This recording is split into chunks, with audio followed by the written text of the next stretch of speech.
안녕하세요. 오늘은 디모데전서 5번째 시간입니다. 4장 내용을 중심으로 얘기를 나눠볼게요. 사람들이 디모데서를 어려워하는 이유 중에 하나가 디모데를 착한 사람으로 생각해서 그래요. 디모데가 착한 사람인 건 맞는데 디모데 전서에서의 디모데는요, 목회를 잘 못하고 있는 미숙한 목사의 모습으로 나타나요. 그래서 바울이 거기에 대해서 그건 그렇게 하는 게 아니야 라고 설명하고 있는 게 디모데 전서거든요. 근데 디모데가 아무런 문제없는 착한 삶이라고 전제하면서 디모데 전서를 읽으니까 이 맥락을 따라가지 못하는 거예요.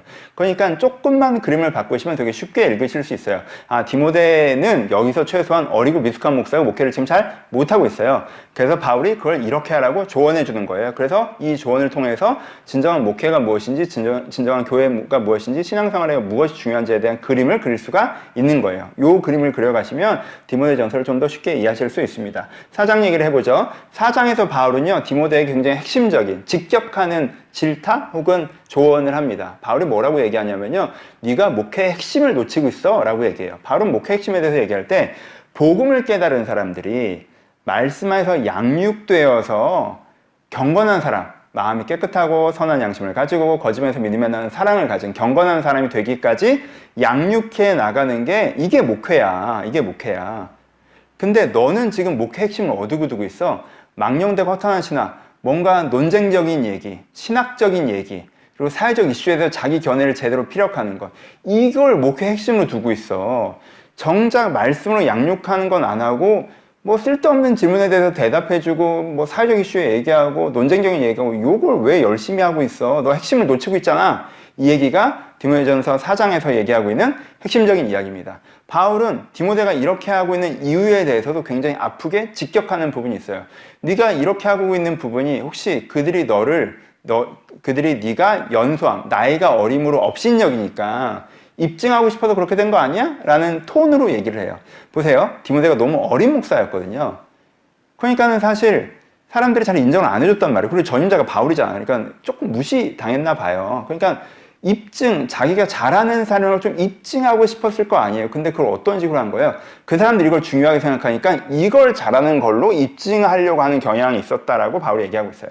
그것보다 그러니까 어떻게 더 입증해야 돼? 네가 경건의 모범이 되는 걸로 입증을 해야 돼. 야, 목회라는 건 사람들을 말씀으로 양육해서 더 경건한 사람을 만드는 거야. 근데 네가 누구보다 말씀에 충실해서 네가 누구보다도 선한 양심과 깨끗한 마음과 거짓 없는 믿음의 사랑을 가고 있자면 그게 목사로서의 네 권위를 세우는 것을 입증하는 거지, 뭐 그런 거 잘한다고 네가 입증되는 게 아니야. 요 얘기를 하고 있는 게 4장의 핵심적인 내용이에요. 이제 문장을 쭉 읽어가면서 한번 같이 볼까요? 3장 후반부에 보면 크도다 경건의 비밀이여 라고 얘기를 해요.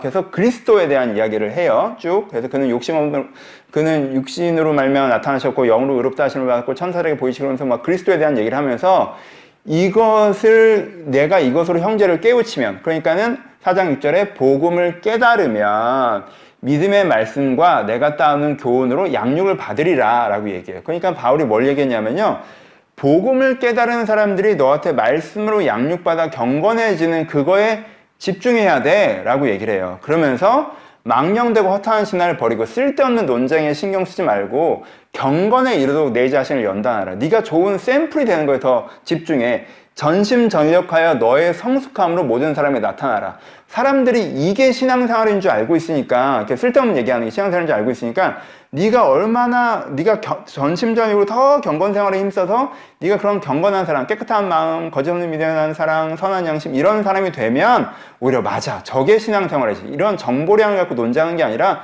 사람이 변화되는 게 신앙생활이지. 디모데는 정말 변화되는 사람이네. 우리가 디모데의 모범을 봐서 변화를 향해서 나아갈 텐데 이런 식으로 바뀔 거니까 너는 뭐 해야 돼? 전심전력으로 너의 성숙함으로 모든 사람이 나타나는 게 집중해야 된다고 해요. 네가 어리다고 무시하는 것을 전문성을 극복하지 말고 네가 말과 행실과 사랑과 믿음과 정절에 믿는 사람들의 본이 되는 것들로 사람들이 너희를 무시하지 못하게 하라 라고 바울이 얘기하고 있습니다. 그러면서 계속 이 얘기가 반복해요. 읽는 것과 권하는 것, 가르치는 것에 전념하라고 하고요. 내 자신과 가르침을 살펴 내가 내 자신과 가르침을 살펴 이 일을 계속하라고 얘기하고요. 아예 디모데서가 끝나는 6장 20절에 가면 디모데야, 망령되고 헛된 말과 거짓된 지식의 반론을 피함으로 내게 부탁한 것을 지키라라고 해요. 쓸데없는 거에 신경 쓰지 말고 네가 거기 갈 때 원래 하려고 했던 그 진짜 목회를 해 라고 이야기하고 있습니다. 적용점으로 얘기해 봅시다. 그러니까 바울이 무엇이 중요하고 무엇이 중요하지 않다라고 하는 이 목회의 핵심을 얘기하는 게 거꾸로는 신앙의 핵심이기도 하죠. 그러니까 여러분, 신앙의 핵심은요, 여러분들이 생각하는 궁금증, 호기심, 이건 왜 이래요? 이건 왜 저래요? 이런 어떤 관점으로 봐야 돼요? 이런 논쟁적인 이야기나 질문에 대해서 잘 대답을 들음으로 말미암아 신앙이 성장하지 않아요. 신앙은요, 내가 정말 복음을 믿고 깨달은 상황에서, 내가 복음을 믿고 회개하고 은혜 받은 상황에서 어떻게 하면 내가 말씀으로 성장해서 선한 양심과 깨끗한 마음과 거짓 없는 믿음에 나는 사람, 그런 사람이 되어갈까를 고민하며 말씀에 귀 기울일 때 신앙이 성장해요. 보세요. 내가 이게 호기심의 관점이라고 하는 게 말이 좋아. 호기심과 질문의 관점, 논쟁적인 관점이라고 하는 게 말이 좋아. 호기심과 질문이고, 내가 성경 위에 서서 비평적으로 바라보는 거란 말이에요. 이건 뭐야? 이건 왜 이래? 이건 왜 저래?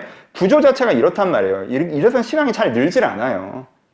이게 아니라 이렇게 돼야 돼요. 내가 말씀 아래서 내가 하나님을 만나가고 싶고, 말씀을 통해서 구원받고 싶고, 성숙하고 싶고, 변화되고 싶고, 이렇게 해야 신앙이 늘어간다는 거예요. 이걸 우리가 집중하고 이걸 생각해야 됩니다. 이게 정말 남의 숨겨요. 제 자신에게 굉장히 직격하는 말씀이기도 해요. 왜냐하면 저 자체가 쓸데없는 거에 질문 대답해 주는 거에 좀 집중되어 있는 부분들도 있거든요. 이것보다 이것에 저와 우리 교회가 함께 좀 움직였으면 좋겠습니다. 감사합니다.